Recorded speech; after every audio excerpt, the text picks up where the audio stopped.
The town of Saint-Brieuc has a particular place in Tour history. The place in question being a sweeping left-hand bend in the road, made treacherous by rain, and the world time trial champion's determination to push the outside of the envelope in search of his second straight prologue win.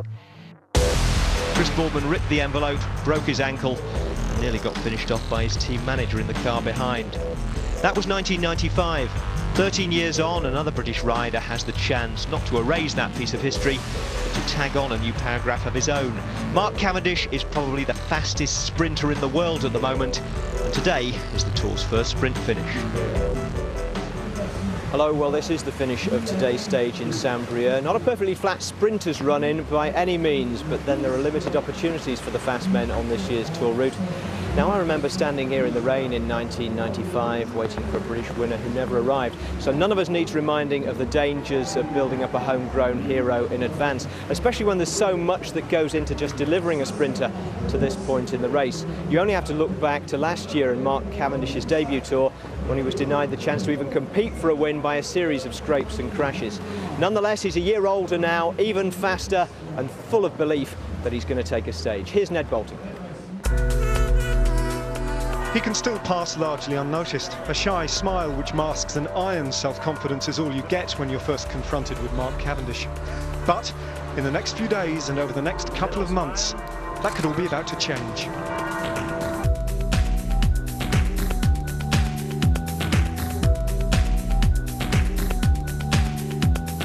At the minute, I'm one of the hottest properties in cycling. The last 200 metres, you can't deny with fact. You look at me, I'm the fastest, you know. 11 wins in his debut year, then came the difficult second album. He's barely put a foot wrong. And I was coming so fast, Tom didn't see me, he thought he was so far ahead he could raise his hands, and he raised his hands, and yeah, I was coming that fast that I could come underneath him, and I got it, so it was special for me. That usurped the natural order of things, even if it left Cavendish himself a little unbalanced. More, though, would follow. On the Giro, he shot through 2 finish lines first, only the 3rd British rider in history to win a stage there. He even gifted a 3rd victory to a teammate and finished the race too, stronger and quicker than ever.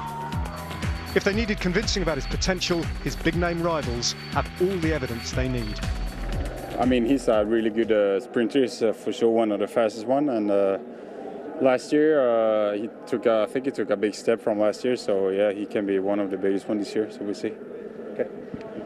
Well, he's achieved a lot so far in his career. He's doing really well, developing really well as a rider and as a sprinter.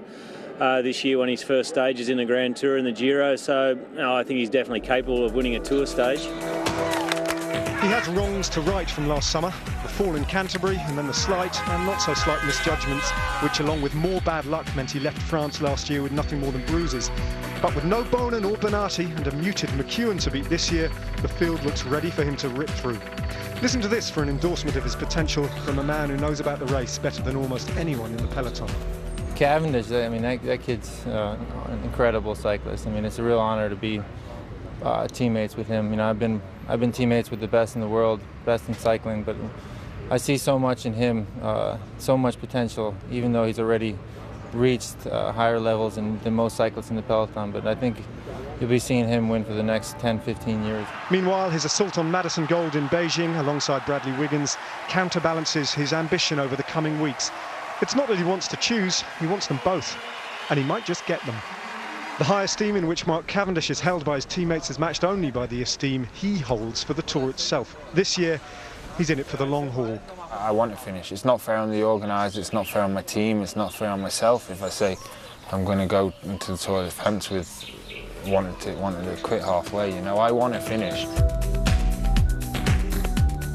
Now there's today's route, 164.5 kilometres, Auray to Saint-Brieuc, the equivalent of Belfast to Dublin, 197 kilometres raced out of 3,559. Now it's another up and down day, 4 climbs along the route, 3 intermediate sprints, and the riders will actually come up the incline that Chris Boardman slid down once they come into Saint-Brieuc. Now, yesterday's most high-profile crash victim, Mauricio Soler, did start, I'm happy to say, but the word from the Barlow World camp is that having come into the race with a micro-fracture of one wrist, he's now got a tiny fracture in the other, so his chances of making Paris don't look good. And that's how the general classification looks going into stage 2. Alejandro Valverde has a 1-second lead over the first dozen riders behind him. Philippe Gilbert is second, perhaps more significantly. Cadel Evans, the pre-race favourite, is 6th, and Frank Schleck 7th. Oscar Pereira, the only previous Tour winner in the race, is 10th, just ahead of David Miller. Frank Schleck's brother Andy and Carlos Sastre, the other two CSC riders, are 17th and 14th respectively. Now, with no defending champion, there was no yellow jersey in the peloton yesterday. There is today, of course, although Alejandro Valverde isn't expected to waste much first week energy defending it. And Chris, I think a lot of the energy today might be taken up battling the wind, depending which way it's blowing. Well, very blustery conditions out there. These trees are protecting them from the worst of it, but there are some exposed sections. I think after yesterday, everybody very nervous and everybody praying that it doesn't rain. Looking at these dark clouds, it's anyone's guess if that's going to happen. Well, no rain, but a puncture for Mark Cavendish just under 50 kilometres into the stage. He got a bike change pretty quickly and was paced back into the race by his teammate Adam Hansen. Now, the first attack of the day came from Sylvain Chavanel of Cofidis, and he was quickly joined by his fellow Frenchman and one of yesterday's breakaway group, Thomas Voeckler, who was in search of mountain points to hold on to the polka dot jersey. As we join them, they're on the third and hardest climb of the day, the third category Mur de Bretagne, and they have a lead of just over 3 minutes on the peloton. Well, we're looking now at the two leaders who are inside of the final kilometre of the Mur de Bretagne, the first third category climb of the Tour de France this year. Thomas Voeckler in second position is the leader of that classification, and I'm fairly certain that he will get himself maximum points here. That's if he can find a way through and find the space to try and overtake Sylvain Chavanel there. That seems to be the logo for the Tour this year. We love the Tour de France, the Tour d'Amour, and there's a little game of words there because Côte d'Amour almost rhymes with l'amour, the word for French meaning love. It's about 150 metres to go to the top of the Mur de Bretagne, and Thomas Voeckler looks to me to be suffering quite a bit. Well, as they continue to climb here, Paul, Sylvain Chavanel here is having a really good season, that's for sure. And I think 6 wins already. Now, isn't he going to allow Voeckler to go through? I would have thought he would have done, wouldn't you? Well, I think he's maybe thinking a little bit further down the road there, and he's trying to move up himself. So he will get 4 points. Thomas Voeckler will get 3, but still Thomas Voeckler will extend his lead in the overall classification. And Phil, just a little bit further down the same climb, look at these weather conditions. We're 3 minutes back down the road, but this is the way it is today. It's raining again at the finishing line here, but when we've looked at the riders, they've been in the sun, but they are separated by less than a mile, and it's absolutely throwing it down on the lower slopes of the wall. Don't blame him putting his little cape on. Not going to help very much. Well, this is what it looks like at the back on the Mur de Bretagne, and as I was telling you, Phil, this is quite a stiff climb here, and you can see that by the way these riders are having to get out of the saddle to battle with their machines to keep going forward. Best place to ride, as I've always said, is in the first 15 to 25 positions, which is why the yellow jersey is right there. And if you look down that list of riders, most of the other contenders won't be too far away from the front either. And Valverde has got all 8 teammates alongside him. Now there's number 51, that is Maurice Soler, the rider who we think is still riding with a fractured scaphoid. They're not sure. His right wrist is heavily bandaged. His left knee is also bandaged from that fall yesterday where he lost big time on the run into the finish. But if he can just hang in there a couple of days, hopefully he'll come good when he gets down to his favourite terrain, which is the high mountains. And it looks as if it's Agrid Tobel who are trying to get themselves a few points. And that's Christophe Moreau in second place. Yeah, maybe they want to give him the points. He was denied a chance of defending his win in the Dauphiné Libéré because his team wasn't invited. They're a wildcard entry here. Well, he actually said, Phil, before the start of the Tour de France that one of his goals this year was not to try and ride high in the overall classification, but to actually look at an individual stage or have a crack at the King of the Mountains classification. Maybe he's laying the first foundations for his wall here. Well, a little tester to see just how he's feeling, I suspect, there, and he's done it rather smoothly. No reaction from the field. And that's the peloton. Just over 3 minutes is the peloton there. As they go over the top of the Mur de Grammont, there's one small climb left, and it comes in about 5 or 6 kilometres time. 2 minutes 42, the gap is closing again. And the top of the little climb that's on our way, we're on it now, goes through at 68 kilometres from the finish. And this is the last climb of the day, the last official climb of the day anyway. and then I think we'll see the chase start to reel them in. Yeah, that's what I always hated about a day like this, Phil, because there may well be official climbs on the day, but there's a lot of climbs maybe after this one which are probably twice as tough. Absolutely right. Well, Voeckler, you can't keep this man down, can you? He attacks on a daily basis, and this is only the second day of the Tour, and he's been there 2 days out of 2. Well done, Thomas. Well, the last time the race of the Tour de France came into the town of Saint-Brieuc, it was Pipo Pozzato got himself the victory. Here's Thomas Voeckler, this time no challenge at all. Voeckler getting himself another 3 points in the bag. That takes his number of points since the start of the Tour de France in this competition to 19, which is a nice serious lead that he has over everybody else. I would think we could see Thomas Voeckler now keep this lead for about 4 or 5 days, because he's obviously going to go for it. And you can see just look how much those trees are being battered at the top there, and it really is rather a turbulent day here on the Tour de France this afternoon, and I think it's going to be a pretty turbulent finish. It's a tortuous route into the town of Saint-Brieuc as the riders come into the last 4 or 5 kilometers, and there are a number of very nasty traffic circles as they make their way down, and fortunately there is nothing really in the way in the last kilometer. It's fairly straight, except that it does go down a fraction before it kicks up to the finish, and it could make for a rather dangerous sprint. I think we'll be looking at names like, of course, Robbie McEwen, the great Australian sprinter, to come forward and try and get himself a victory. But watch out for the new British sprinter, Mark Cavendish, who'll be looking to get his first Tour win. Well, again, Paul, it's almost the sun is out. I mean, the wind at the finishing line here now is absolutely gale force, and it's blowing the rain away, but it is very, very strong. Now, in those last few kilometers today, the crosswinds, then we swing right around on ourselves to circumnavigate Saint-Brieuc, to come in from another direction, and a lot of experts are saying this will absolutely smash the bunch to pieces. Well, it's a tough run in towards the finish, and I think those weather conditions are going to affect it quite dramatically.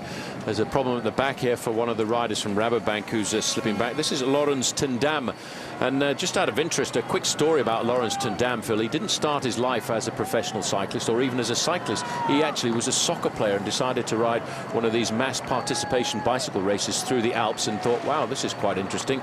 So what he decided to do was take up cycling, and now here he is riding the Tour de France. Gosh, it is amazing, isn't it? And well, Eddy Merckx started out as a soccer player for Anderlecht, a great Belgian soccer team, but he did well to choose cycling, I think. I think Eddy Merckx made the right decision, as I think so too has Laurens ten Dam.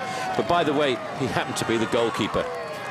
Absolutely. 3:29 is the gap at the moment, as we see the crosswinds continuing to blow here. 2 riders still clear at 3:31.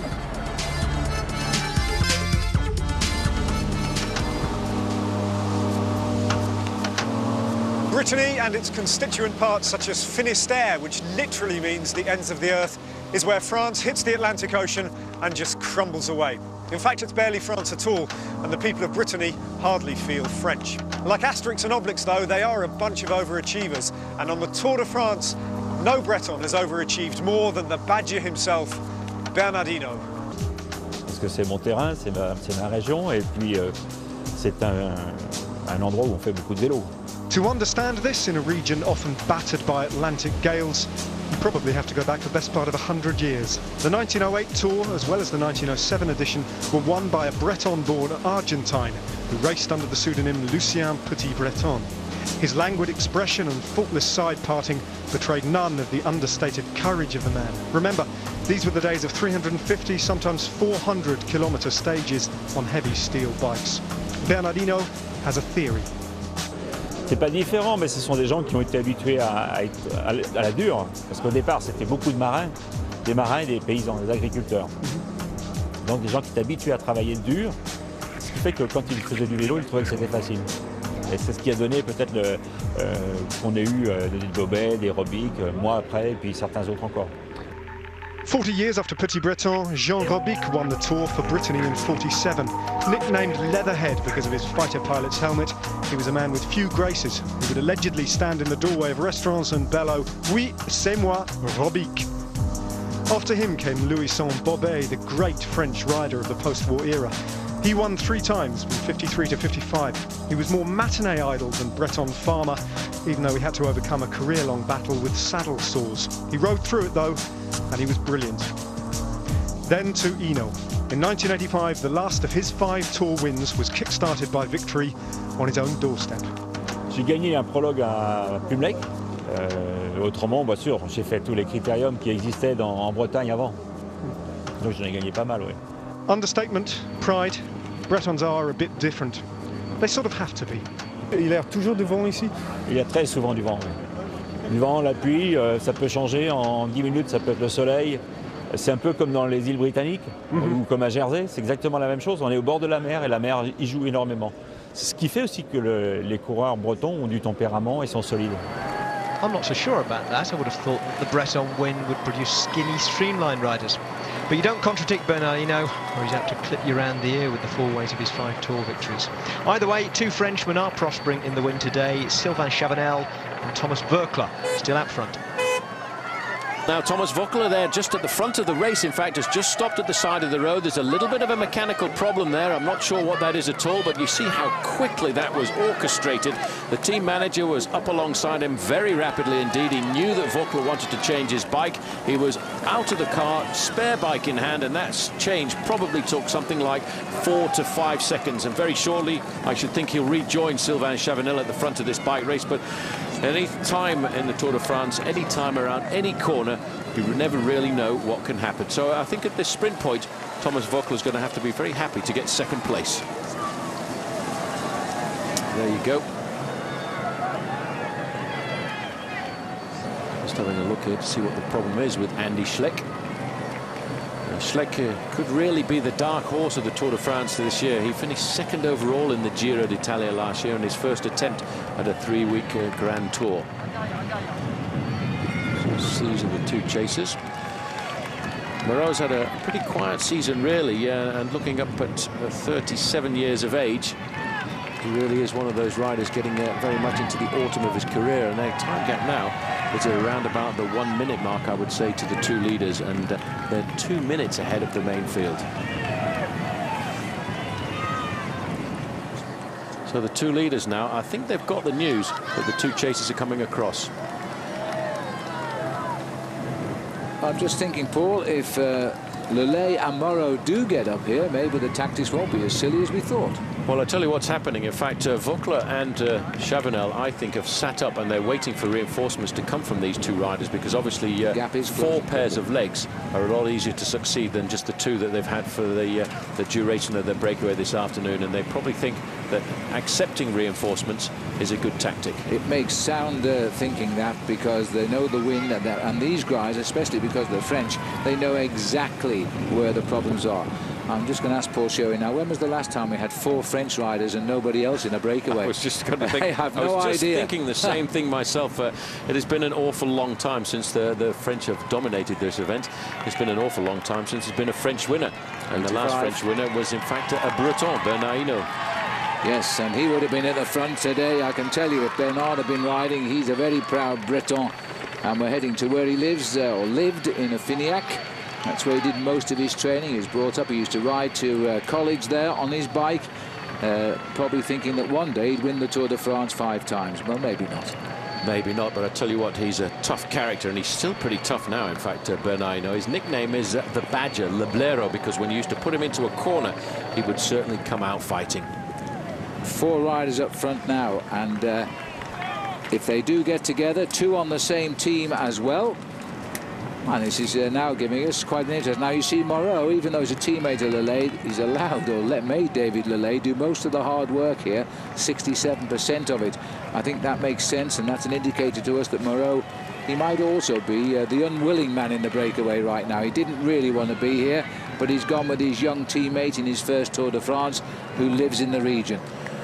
Yeah, well, the fact is that they've made that junction at the front now, so we've got 4 Frenchmen in the lead with an advantage hovering around the 3-minute mark, and it'll be interesting to see now how much work that Christophe Moreau is going to put into this. But of the leading group, it's still Sylvain Chavanel, the best placed rider overall. He started the day, Phil, 31 seconds behind Alejandro Valverde, although I have to admit, Christophe Moreau is not too far behind that because he was 39 seconds behind. 53 kilometres, the gap 2 minutes 44, just knocked off a second there. The peloton themselves now beginning to concentrate. They've never allowed the breakaway. Two guys have got across and joined it, but the gap has not opened out. They still have this breakaway under control. They've still got them pretty much pegged, and as you can see, the white jerseys of Française de Jeu coming to the front, and the reason for that is because they want to pull that breakaway back before the end to give, of course, Philippe Gilbert, the man who started the day in second place in the points classification. Thomas Voigtler, he's had one flat tyre, remember, today. It hasn't affected him at all. He's gone back for his dinner. And 2 minutes 43 at 51 kilometres to go to the finish. And there's, I think they've elevated Alejandro Valverde just now. Well, you could say that he was flying, and he was certainly flying yesterday on the climb up to the finish in Plumelec. And just by the way, one of the riders in this leading breakaway, David Lelay, he's the leader, Phil, of the French Cup. It's a series of races bringing together all the top French races. I've completely forgotten about that. Good one. Well, thank you very much. He actually got that lead by winning the Tour of the Finistère and, of course, the Trophée de Grimpeur, the race of the climbers. And that is virtually what guaranteed him his ride on the team here in his first Tour de France. So he has good legs at the moment. And I think he's shown us that today to get across to the breakaway. As he probably will try to keep this away. He will dream, but of course, he hasn't had the experience. He's only been in the Tour de France for 2 days, and all of the experience of the other three riders know that these breakaways very rarely succeed at this sort of speed. Three new big corporate sponsors coming into the sport over the last couple of weeks leading up to the Tour de France. Team CSC have got a new sponsor which has signed up for the next 3 years, the Saxo Bank, a European bank. Team High Road, which formerly was the T-Mobile squad, has garnered themselves a sponsorship from Columbia Leisurewear from the United States, trying to increase the width of the brand name awareness as they support a global team, because Team Columbia, out of 9 riders, represent 8 different nationalities. And of course, Garmin has come in to sponsor the new American team on the spot, on the block, Team Garmin Chipotle, which is in fact a very young development squad. And the orange team you're looking at here, well, they've been around for quite some time. That's Euskaltel Euskadi. Welcome back to the Tour de France, second day of racing today. We're on the road to Saint-Brieuc and we're looking forward to an interesting finish down in the city. But before we rejoin the action, the vast majority of your emails have virtually alluded to the same question. Why isn't the defending champion Alberto Contador here, and why isn't the Astana team riding? Well, Contador actually joined Astana over the winter, and so he was excluded when the organisation decided they wouldn't invite Team Astana to this event. Now, why is that, Paul? Well, the reason they decided not to invite Team Astana, Phil, was because of the controversy that the team has been associated with over the last couple of seasons. But it's not the same Team Astana nowadays. In fact, it's a completely different team structure, and there are a lot of different riders on board. All right, now it is a controversial decision. It was taken by the organisers of the Tour de France, ASO, and I have to tell you they're the only organisers who have barred this team from competition this year. So, as it's controversial, we thought we'd ask the riders what they think. A lot of people don't understand why they were left out. It's a complete, obviously they've had their trouble in the past, but it's a completely different team. And I'm friends with a lot of the guys on the team. You know, obviously one of them in particular is, you know, won the Tour last year, and it's hard to see him not be here this year, because I think he's also one of the best young talents out there, and can win several Tour de France's in his career. I think it was an unavoidable decision. The Tour de France had to do it. ASO couldn't invite Astana this year. Just wasn't possible. And I think that's unfortunate, and it's sad for such a gifted, amazing rider as Alberto Contador, but I think he knew the risk when he signed there last year. He knew that it was a team that was kind of on the bubble regards to Tour de France and these events. Yeah, I think the ASO got burnt very big the last couple of years, and they've had enough. And you know, it doesn't matter who you are. They're trying to make a point. You know, don't come and stuff up our race. But I also understand Astana. They go, hey, listen, we fired a few or a lot of people. We got a new sports management coming in. The team is running by complete new persons. We got a lot of new riders, and we really like also providing jobs for like 60, 70 people. So it's for them, it's hard to understand that the door's closed for them. I think they're doing everything within their power to earn their place back. And they'll get to ride the Tour de France next year. And this is the way cycling has to go. The riders can't just pay the price, the teams have to, otherwise no one learns. And so Astana are paying a price. Well, if Astana were in this race, today's chase might have been a bit more organised. No sign of Mark Cavendish's Columbia team pulling at the front of the peloton yet, and the 4 men out front are still holding on to their lead well inside the last 20 kilometres.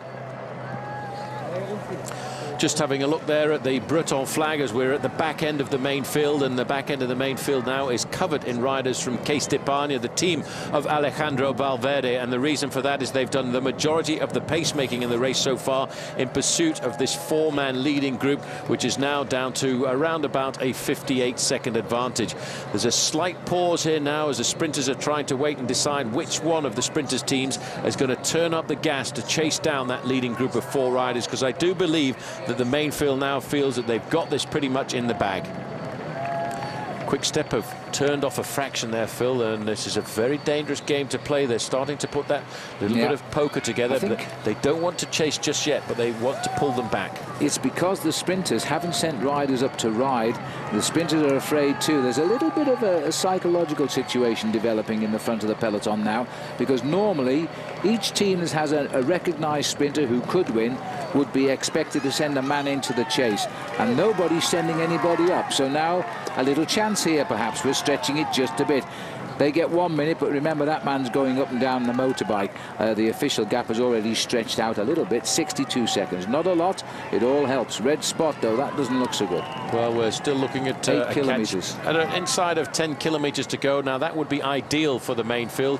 And just looking at the front end of the main field again, it's Caisse d'Epargne, I have to say.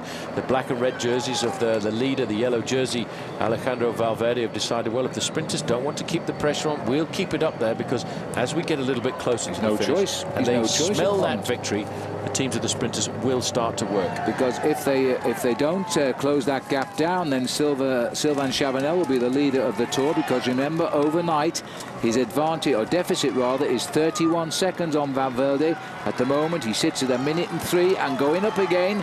And if he prizes that gap open and wins by more than 31 seconds, he'll pull on the yellow jersey, and not just Brittany but France will go mad. Chavanel almost won himself a stage in the Tour de France a little while ago, and he was caught inside of the last 300 meters when he was in a breakaway with the American rider Chris Horner.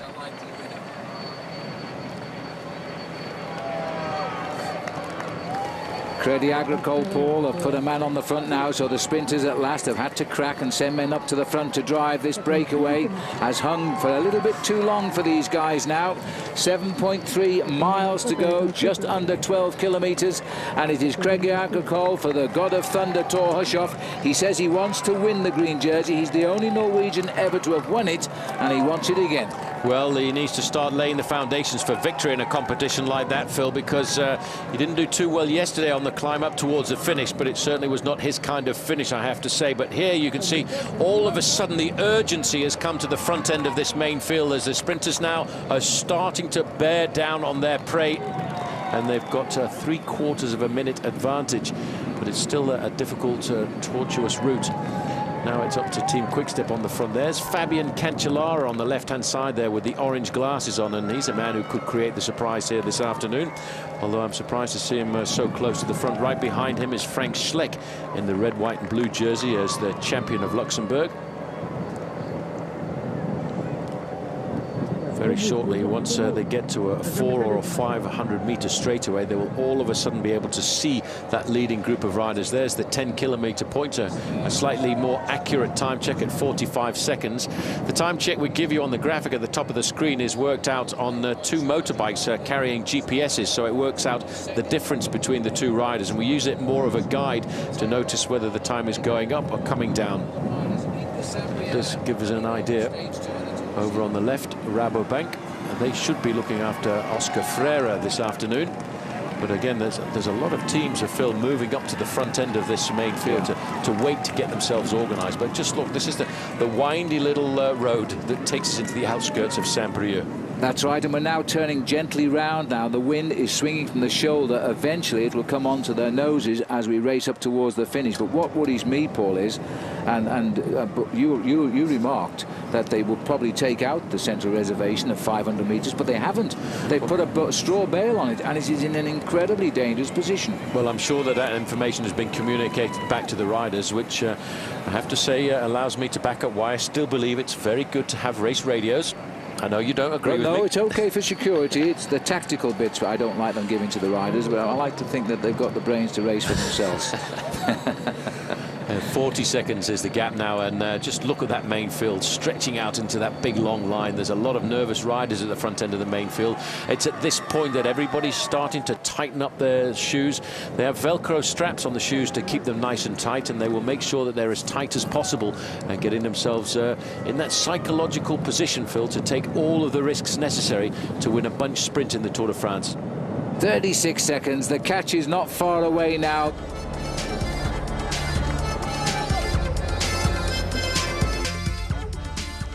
After a cold and blustery day in the saddle, a stiff drag like this is hardly the ideal welcome for the out-and-out sprinters. They're going to have to work really hard today if they want to be in with a shout at the finish.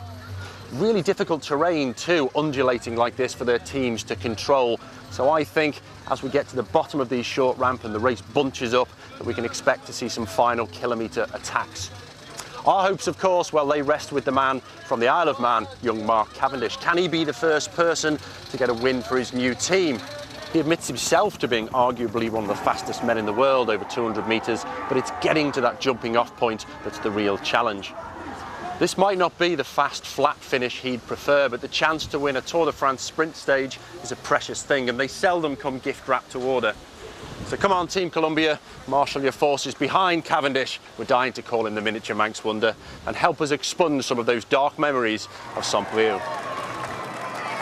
The narrow streets now of Saint-Brieuc, 30 seconds at 4.5 kilometres to go, and still no one team has got themselves to the front. They need to organise themselves now if they want to catch those guys. There you can see the riders from Silence Lotto. 30 seconds is all that they have got, but if they don't pull it back right now, they may well have left it just a little bit too late. So around the corner, over the bridge, nice and safely for everybody.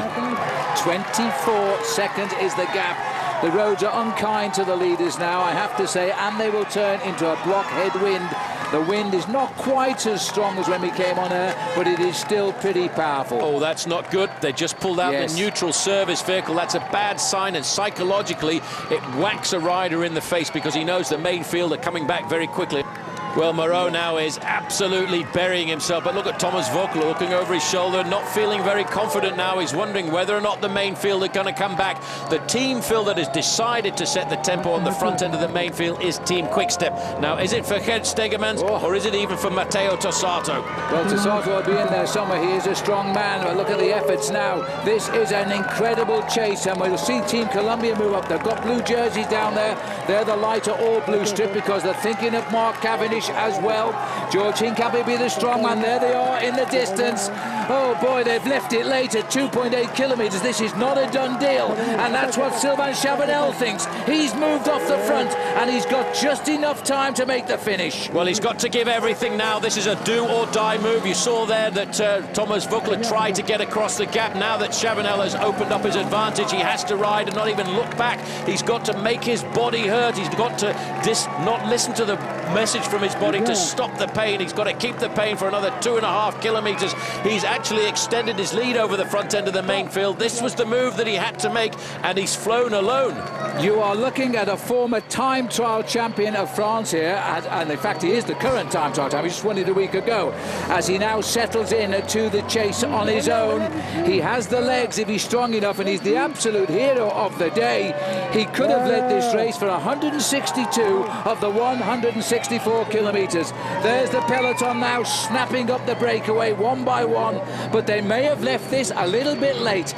Look now at the long line there of riders from Team Colombia. You can see they're trying to get themselves organised as well, and I think George Hincapié is right up at the front end of the main field, but peeling off. The rider from Quick-Step is peeling off. Now there's the main field. There's only one man left in front of them, and it's Chavanel. Well, the look, the grim look of realisation on the face there of Moreau and Voiclair. There's only one man left now, and that is Sylvain Chavanel. The clock is counting. 8 seconds it is. Cees de Paun are trying to guide Valverde safely off the front. This is a long, hard climb, but he's still there. That was Luis Leon Sanchez on the front there for Cees de Paun, doing the pacemaking for the yellow jersey. The other teams now are starting to crack a fraction, and Chavanel has still got a 6-second advantage with 1.7 kilometres to go. There's a lot of tired bodies at the front end of that main field. Philippe Gilbert, Phil, has moved up into 3rd position. Team Colombia's organisation seems to have become a little bit disorganised, and now it's really going to be all up to Alejandro Valverde. Moving up the right-hand side there's a couple of riders from Silent Slaughter, but Chavanel really has to dig deep now if he wants this one to survive, and I tell you, this is a mean run into the finish. But just remember, between kilometres 2 and 1, we're on a beautiful road. You can see it here, well barriered and nice and wide. We close down a little bit between 1 kilometre and 500 metres, and there's a nasty kick there. There's also a central obelisk in the middle of the road, but the catch is coming, and now it is every man for himself as we start with Fabian Cancellara, and there's been a crash already at the back of the race. A quick look at the riders. None of the favourites are there. That was Leif Hoster who was down, and one man is clear, and Cancellara is at 1 kilometre. He's trying to do it again. He did it at Compiègne when he wore yellow last year. Pippo Pozzato is coming across there in the lime green jersey for Team Liquigas, and they're in 3rd or 4th position. In fact, it's Cadel Evans taking control of the front end of the main field. Pozzato wants to win this again like he did in 2004, but you've got to be a tough man to catch Fabian Cancellara. This is just like the last stage of the Tour of Switzerland. Well, this is the tricky bit now. They've just gone past one section of the course. He's almost on the line, but he knows this time at 500 metres he's not quite going to make it. Pozzato, a few deep breaths here. He's humped up into the slipstream of Fabian Cancellara, who's the world time trial champion, and the race is coming across the gap. Jerome Pino is there again. He was 3rd yesterday. The yellow jersey is going to have a go. Valverde, surely not. Another stage win for the champion of the Tour so far. Up on the outside is that Hushoff, who's launched an attack. Yes, it is. It's the god of thunder roaring, but the challenge is coming. And this is Kim Kirken coming on the shoulder of Thor Hushoff, but on the line, Thor Hushoff has got the win, and Kim Kirken will be there in 2nd place. I'll tell you what, Phil, there's been a little bit of a split in the bunch as well there, so we'll have to do a serious amount of addition here this afternoon, and Philippe Gilbert is one of those riders who must have gone down in that accident as well, so he will disappear from the top end of the overall classification. Juan Antonio Fletcher coming across the line now, and this split in the final few kilometres, I think, Phil, really has affected the result of the race. And this is how it all happened. I thought for a moment Valverde was going to grab the wheel there of Thor Hushoff and beat him to the line, but the rush was on. But the speed of Hushoff, it was a typical finish for that man. He's such a strong man as we go uphill. Kim Kirken made an incredible acceleration over the last few metres to come up and grab 2nd place there, just ahead of his teammate sprinter Gerald Cholek. He did indeed, so that was a terrific result for Team Colombia, 2nd and 3rd over the line. This is the arrival here of Rubens Bertogliati, the rider from Sonia Duval who went out and crashed, and of course Juan Mauricio Soler, the rider from Colombia and Team Barlow World. And we've been waiting 7 minutes 18 seconds. Mauricio Soler having lost over 10 minutes in the first 2 days and looking like a major doubt to make it through the 3rd. There's the stage result. Thor Hushoff ahead of 2 Team Colombia riders, neither of them Mark Cavendish. His team leader Kim Kirken was close for the 2nd day running though. Gerald Cholek was 3rd, then came Robbie Hunter, Eric Zabel, Yuri Trofimov, Oscar Freire and Jimmy Casper. Finishing safely in the bunch were all the main contenders. No splits according to the race judges, so they all got the same time.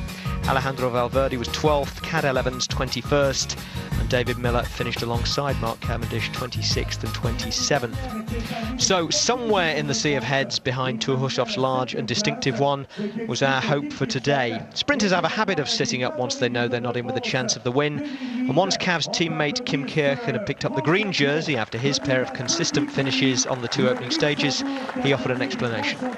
Well, actually, it was a little hard stage, and was a climb and a lot of wind, so we couldn't control actually from the front. So it was really hard for him also to get up to the position. But I think Gerald did also third, and I think we have a good team. Maybe when it's a little bit more organised, Mark Cavendish will have his chance and the whole team in front of him. Maybe tomorrow?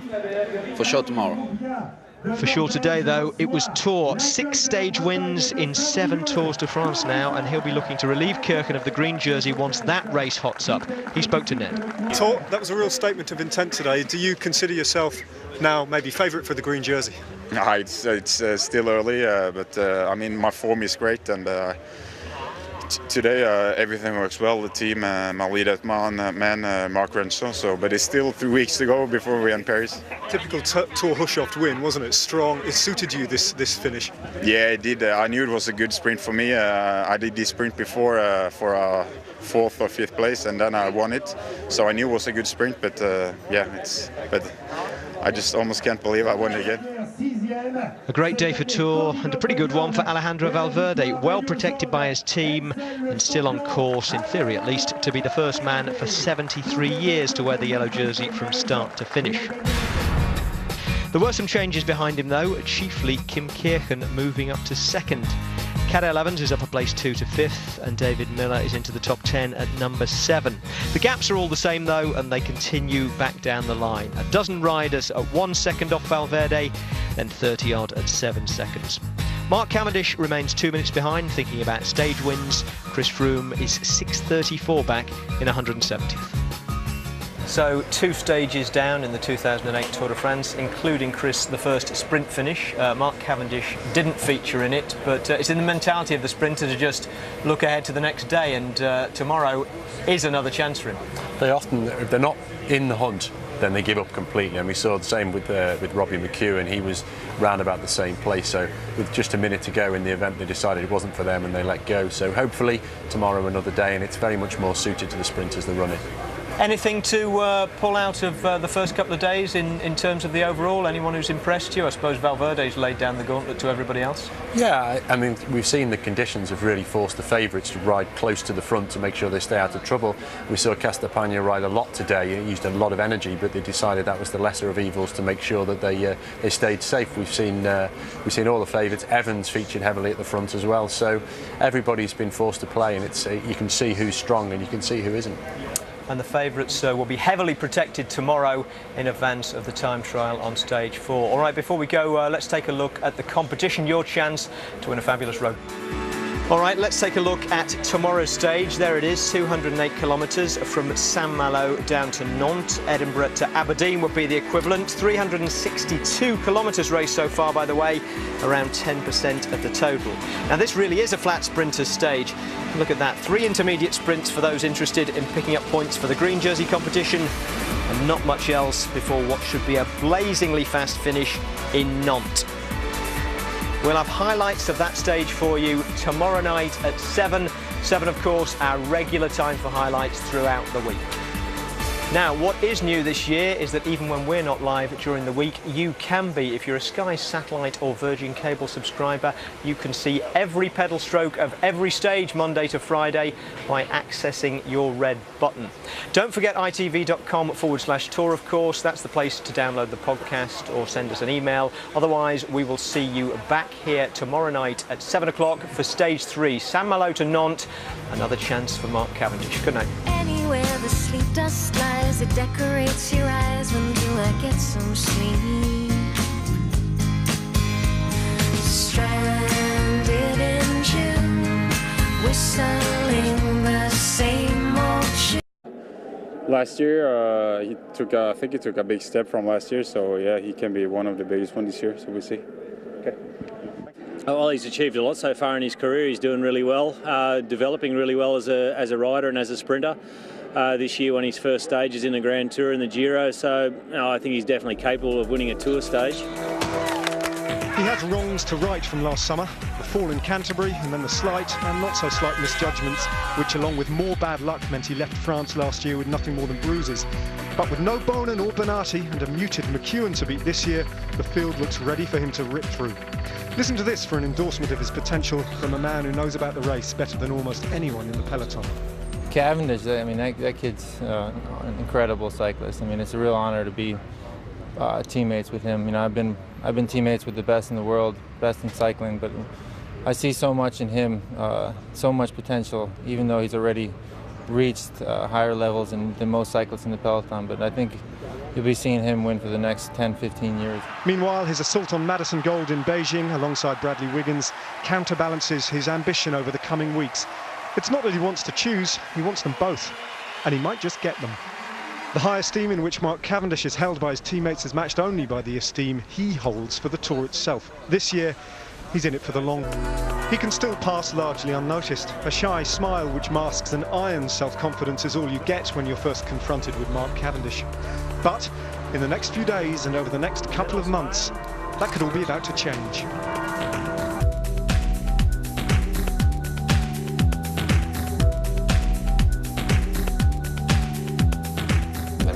I'm one of the hottest properties in cycling. The last 200 metres, you can't deny with fact. You look at me, I'm the fastest, you know. 11 wins in his debut year, then came the difficult second album. He's barely put a foot wrong. When I was coming so fast, Tom didn't see me. He thought he was so far ahead he could raise his hands, and he raised his hands, and yeah, I was coming that fast that I could come underneath him, and I got it, so it was special for me. That usurped the natural order of things, even if it left Cavendish himself a little unbalanced. More, though, would follow. On the Giro, he shot through 2 finish lines first, only the 3rd British rider in history to win a stage there. He even gifted a 3rd victory to a teammate and finished the race too, stronger and quicker than ever. If they needed convincing about his potential, his big-name rivals have all the evidence they need. I mean, he's a really good sprinter. He's for sure one of the fastest one. And the town of Saint-Brieuc has a particular place in Tour history. The place in question being a sweeping left-hand bend in the road made treacherous by rain and the world time trial champion's determination to push the outside of the envelope in search of his 2nd straight prologue win. Chris Boardman ripped the envelope, broke his ankle, and nearly got finished off by his team manager in the car behind. That was 1995. 13 years on, another British rider has the chance not to erase that piece of history, but to tag on a new paragraph of his own. Mark Cavendish is probably the fastest sprinter in the world at the moment, and today is the Tour's first sprint finish. Hello, well, this is the finish of today's stage in Saint-Brieuc. Not a perfectly flat sprinter's run-in by any means, but then there are limited opportunities for the fast men on this year's Tour route. Now, I remember standing here in the rain in 1995, waiting for a British winner who never arrived. So none of us needs reminding of the dangers of building up a homegrown hero in advance, especially when there's so much that goes into just delivering a sprinter to this point in the race. You only have to look back to last year and Mark Cavendish's debut Tour, when he was denied the chance to even compete for a win by a series of scrapes and crashes. Nonetheless, he's a year older now, even faster, and full of belief that he's going to take a stage. Here's Ned Bolting. I want to finish. It's not fair on the organisers, it's not fair on my team, it's not fair on myself if I say I'm going to go into the Tour de France with wanting to quit halfway. You know, I want to finish. Now there's today's route, 164.5 kilometres, Auray to Saint-Brieuc, the equivalent of Belfast to Dublin, 197 kilometres raced out of 3,559. Now it's another up and down day, 4 climbs along the route, 3 intermediate sprints, and the riders will actually come up the incline that Chris Boardman slid down once they come into Saint-Brieuc. Now yesterday's most high-profile crash victim, Mauricio Soler, did start, I'm happy to say, but the word from the Barlow World camp is that having come into the race with a micro-fracture of one wrist, he's now got a tiny fracture in the other, so his chances of making Paris don't look good. And that's how the general classification looks going into stage 2. Alejandro Valverde has a 1-second lead over the first dozen riders behind him. Philippe Gilbert is second, perhaps more significantly. Cadel Evans, the pre-race favourite, is 6th, and Frank Schleck 7th. Oscar Pereiro, the only previous Tour winner in the race, is 10th, just ahead of David Miller. Frank Schleck's brother Andy and Carlos Sastre, the other 2 CSC riders, are 17th and 14th respectively. Now, with no defending champion, there was no yellow jersey in the peloton yesterday. There is today, of course, although Alejandro Valverde isn't expected to waste much first week energy defending it. And Chris, I think a lot of the energy today might be taken up battling the wind, depending which way it's blowing. Well, very blustery conditions out there. These trees are protecting them from the worst of it, but there are some exposed sections. I think after yesterday, everybody very nervous and everybody praying that it doesn't rain. Looking at these dark clouds, it's anyone's guess if that's going to happen. Well, no rain, but a puncture for Mark Cavendish just under 50 kilometres into the stage. He got a bike change pretty quickly and was paced back into the race by his teammate Adam Hansen. Now, the first attack of the day came from Sylvain Chavanel of Cofidis, and he was quickly joined by his fellow Frenchman and one of yesterday's breakaway group, Thomas Voeckler, who was in search of mountain points to hold on to the polka dot jersey. As we join them, they're on the third and hardest climb of the day, the third category Mur de Bretagne, and they have a lead of just over 3 minutes on the peloton. Well, we're looking now at the 2 leaders who are inside of the final kilometre of the Mur de Bretagne, the first third category climb of the Tour de France this year. Thomas Voeckler in second position is the leader of that classification, and I'm fairly certain that he will get himself maximum points here. That's if he can find a way through and find the space to try and over